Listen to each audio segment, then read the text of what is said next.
about interconnected universes? Part 1.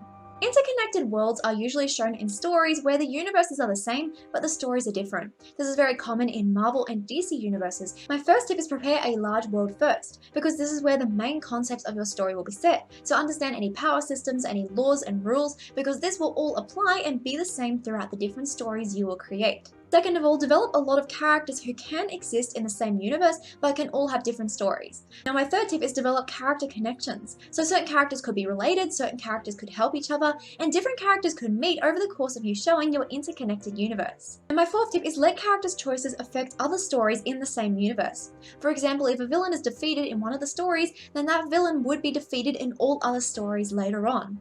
So you need to ensure that your characters' actions do have consequences, not only in their story, but in all of the other stories set in your interconnected universe. How to write interconnected universes part 2.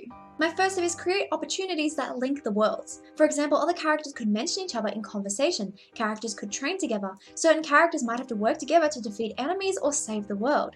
Second of all, ensure that each story set in the same universe can actually be a standalone story. So if someone were to just pick up your book without knowing anything about the universe, they should still be able to enjoy and appreciate that single story. My third tip is that any problems in the world of your story should affect the world as a whole. So even if they are minor problems or major problems, they should all do something in the world of your story, whether it be in that particular book or in later books set in your interconnected universe. And my fourth and final tip is create categories of characters. This could be based off power types, character ranks, or even social classes. And that can really help people to understand your interconnected universe a lot better.